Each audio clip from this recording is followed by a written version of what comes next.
नहीं, जिसका खुद का अपना वजूद नहीं है उससे तुम संसद की बातें कर रहे हो बेवकूफो। धिक्कार है ऐसे पत्रकारों पे, जो है डूब के मरो। ऐसा है ना, देखो वो देवी के दर्शन कराने वाला एपी सिंह ही है। एपी सिंह उसका पहला भगत है। एपी सिंह जो है उसका पहला भगत है। वो एपी सिंह ही है जो और भक्तों को भी दर्शन करा रहा है वहां पे। एपी सिंह उसका पहला भगत है और प्रिय भगत है। ये मतलब ये लगा लो कि वो भगत ऐसा है कि वो मां से भी ज्यादा कृपा उस भगत की है। मैं कह रही हूँ कभी भी बराबर में उस झिंगुर, वो झिंगुर की कुर्सी तो लगने ही नहीं देता। वो बराबर में घुटना चिपका के बैठते हैं वो लोग जो है। वो झिंगुर की कुर्सी नहीं लगती बराबर में, वो खड़ा रहता है, वो पहरेदार है। ये मीडिया वाले 100-100 200-200 रुपए में तो बिक जाते हैं। और वो पहले उनको वहां रघुपुरा जाने से पहले उनको एपी सिंह बता देता कि तुमने कैसे क्वेश्चन करने हैं, तुमने कौन से क्वेश्चन करने, अपनी मर्जी से तुमने उससे कुछ नहीं पूछना है। और सीमा हैदर को भी वो पहले ही सिखा देता है कि तूने इनके कैसे उत्तर देने हैं। ये पत्रकारों को एपी सिंह जो है पहले ही पाठ पढ़ा देता है, वो उसी की लिखी हुई किताब पढ़ रहे। सारे पत्रकार जो वहां जा रहे हैं वो उसी जो किताब एपी सिंह ने लिखी है वही किताब वो पढ़ रहे हैं। वो वही क्वेश्चन उनको एपी सिंह दे रहा लिख के। वो अदर और दूसरे अपने मर्जी से वो कोई क्वेश्चन नहीं कर रहे। वो क्वेश्चन जो किए हैं वो किताब एपी सिंह ने ही लिख रखी है। अब तुम्हें एक बात सुनो, तुम्हें इन बेवकूफों से, पत्रकारों से कोई ये पूछे कि जो औरत भाग के आ रखी है, जिसके पास भारत का इतना भी कोई प्रमाण नहीं है, तुम बेवकूफो तुम उससे संसद तक कहां की बात कर रहे हो? बताओ ना। सीधे ही पानी में आग लगा दे रहे हो। संसद की बातें तुम कहां लाते हो उसके आगे? और ये इसके थोबड़ा देखो, संसद में, हमारे संसद में बैठेगी ये नहीं। उस चीज से मैं कह रही हूं कि इतनी सारी हमारी भारत देश में एक से एक हस्तियां हैं, एक से एक टैलेंट वाली लेडीजें हैं, जेंट्स है। उनके घरों में जाके क्यों नहीं पूछते तुम ये क्वेश्चन जो है? उनके घरों में जाके पता करो ना जो लायक है। और ये दो कौड़ी की औरत जो है, ये पबजी खेलने वाली से तुम संसद की बातें कर रहे हो हैं?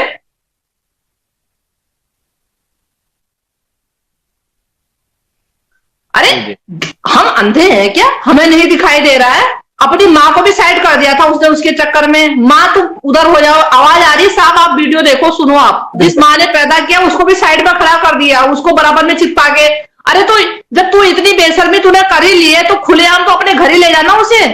ये फिर आड़ में क्यों काम कर रहा है? आड़ में क्यों काम कर रहा है? जब दुनिया को पता लगी गया तो खुलेआम घर ले जा। भाई बहना बनाने की जरूरत ही क्या थी? ताकि यह है कि दुनिया का मुंह बंद हो जाए। और अगर सुनो ऐसा होता है कि सपोज करो मैं आपसे बात कर रही हूं या आप मेरे घर आ रहे हैं या मैं आपके घर जा रही हूं, कोई भी इंसान कुछ भी उंगली उठा लेगा। अगर जहां मैंने आपको भैया बना लिया, आपने मुझे बहन बना लिया, फिर दिन रात कभी भी आओ भैया है, बहना है। अरे आपने देखा है, एक बात सुनो, आप एक बात समझ रहे होंगे, वो चाहे हमारे इंडिया के हैं चाहे पाकिस्तान के हैं, मतलब पूरे विश्व के, पूरे ऑल ओवर इंडिया जो है, और आपका पूरे विश्व में ये बात, मतलब कहीं भी किसी भी देश में ये लागू होता है। कभी देखा आपने एडवोकेट, डॉक्टर और पुलिस वाले मुफ्त में किसी का काम करते हो? नहीं जी, बिल्कुल हमने नहीं देखा। बल्कि मैं तो आपसे सवाल करूंगा, आपका भी बेटा है, वकील है, क्या आपने देखा कभी किसी क्लाइंट को घर लेकर आता हो या किसी के घर जाता हो?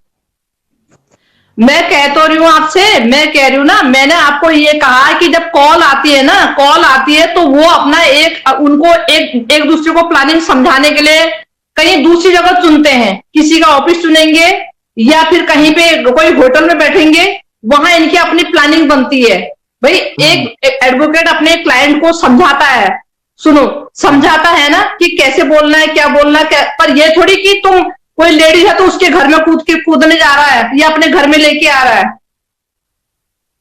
मुझे और 24 घंटे उसके घर में खाना पीना पूरा, मतलब तू उसके साड़ी से लेके, बिंदी से लेके, चूड़ी से लेके, चप्पल से लेके पूरा तू उसकी निगरानी रख रहा। तू ये कह रहा मैं तुझे अयोध्या ले जाऊंगा, मैं इसे वहां मथुरा वृंदावन ले जाऊंगा।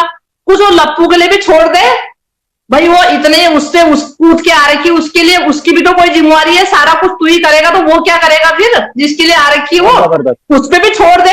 वो एक इंच जिसकी कमर है कुछ वो भी कर लेगा भाई, सारा कुछ तू ही करेगा क्या? तू तू अपना कोर्ट का संभाल ले, तेरा जो काम है तो वही संभाल ले, दुनिया में इतनी बेइज्जती ना करा। मथुरा दम ले जाऊंगा, अयोध्या ले जाऊंगा, क्यों? वो जो 4 देशों को फाड़ के आ गई, वो वृंदावन मथुरावन नहीं जा सकती क्या? अयोध्या नहीं जा सकती वो? रियली बता रही मैं, अपनी लाइफ में पहली बार किसी अदर मतलब इधर कास्ट से लोगों से मैं जुड़ी हूँ। इसलिए जुड़ी हूँ क्योंकि गुलाम हैदर जो भाई है उनके लिए आवाज उठाने के लिए, क्योंकि वो इंसान निर्दोष है, वो किसी भी जाति का है, किसी भी धर्म का है, लेकिन एक आत्मा रो रही है, बुरी तरह से रो रही है और किसी के साथ अन्याय हुआ है। इसलिए मैं अपना, देखो मेरे को डांट पड़ती है, कल भी मैं ऊपर वाली मंजिल में गई थी, दरवाजा बंद करती हूँ ताकि किसी को आवाज ना आए, मेरे को गाली ना पड़े, लेकिन फिर भी देखो अब भी मैं मतलब सहमे फिर भी बोलती हूँ कि नहीं, अब मेरी आवाज जानी चाहिए और इन भैया को इंसाफ मिलना चाहिए। वो एडवोकेट इतने बढ़िया है। मैंने रियली मैं अपनी लाइफ में आपको कैसे बताऊं, इतने मतलब सुंदर विचारधारा है। एक हमारे यहाँ एक वो है, रामायण में एक पंक्ति है, बताती हूँ मैं आपको, सुंदर सी है। हमारे यहाँ पे एक उसको बार बार जैसे किसी की सोच और नियत पे ये बात बोली जाती है, ये बोलते हैं, जाकी रही भावना जैसी, प्रभु मूरत देखी क्यों तैसी। कहते हैं ना, जिसकी बोली भाषा जैसी होती है उसकी चेहरे से ही पता लग जाता है, तो मूरत से ही पता लग जाता है। आदमी की आत्मा का भी विचारों मूरत से ही पता लग जाता है, उसकी शकल सूरत से पता लग जाता है कि वो इंसान की विचारधाराएं कैसी है।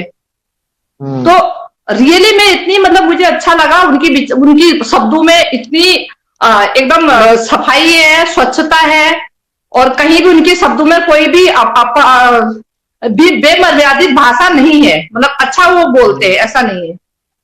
तब मैं पहली बार किसी अदर कास्ट के लोगों से मैंने बात की और लाइव में की है, और इसीलिए की अभी भी मैं इसलिए कर रही हूँ क्योंकि वो आदमी एक बेकसूर है। हम एक बात को मैं समझती हूँ, मैं उस आदमी की पीड़ा को समझ रही हूँ, इसलिए मैं चाह रही हूँ कि इस औरत को मतलब बिल्कुल भी कहीं भी इसके लिए छूट नहीं करनी चाहिए, बिल्कुल भी इस पे दया नहीं करनी चाहिए, क्योंकि ऐसा होता है ये दया लायक औरत है ही नहीं। मुझे अगर धमकी कहीं से मिलेगी, मैं तो सीधे आपने पीएम को लेटर भेजूंगी। अभी भी मैंने पीएम पोर्टल में शिकायत भेज रखी है, हमारे यहाँ का कोई मामला चल रहा है, उसमें मैंने पीएम में शिकायत भेज रखी है कि ये पाकिस्तान से भाग के आई हुई इलीगल तरीके से हमारे भारत के नागरिकों को धमकी दिला रहे हैं। इसके चक्कर में हम खुद ही मर जाएंगे अगर धमकी इस तरह से हमको कोई मिलेगी तो। नहीं तो फिर हमारे भारत में जीने का अधिकार ही क्या है, जब एक मामूली सी औरत जो यहाँ पे आके इतना ये तांडव मचा रही है, और हमारे अगर कानून, हमारे मंत्री अगर उसके साथ में है, तो फिर हमारा भारत देश तो फिर हमारे तो बेकार ही है ना फिर तो। ये देखो एक बात सुनो, हमारे घर में जैसे हम घर में हैं, हमारा कोई मोहल्ला पड़ोस वाला हमको दबा के रख रहा, तब भी हमारा जीना बेकार है। और हमारे देश में कोई बाहर अदर कंट्रीज 2 कौड़ी की महिला जो बेशर्मी, जो मतलब इस बेशरम ने तो अपना चेहरा ही नहीं दिखाना चाहिए था लोगों को, इस बेशरम ने तो अपना चेहरा ही ढक देना चाहिए था। इतनी चांडाल औरत है ये, इतनी बेहया औरत है ये, जिसकी कोई वो नहीं है, लिमिट नहीं है। इसने सारी हदें पार कर दी अपनी जो है ना। हम इसकी बेशर्मी देखने के लिए बैठे हैं क्या भारत में? हमारे देश में ही बेशर्मी बेहयाई कर रही है साली एक नंबर की। कैसे झेला होगा इसके पति ने इसे जो है, और कैसे इसकी बदनसीबी रही होगी इस आदमी की जो इस ऐसी औरत से इसने ब्याह किया। ये मीडिया वाले 100-100 200 रुपए में तो बिक जाते हैं, और वो पहले उनको वहां रघुपुरा जाने से पहले उनको एपी सिंह बता देता कि तुमने कैसे क्वेश्चन करने हैं, तुमने कौन से क्वेश्चन करने, अपनी मर्जी से तुमने उससे कुछ नहीं पूछना है। और सीमा हैदर को भी वो पहले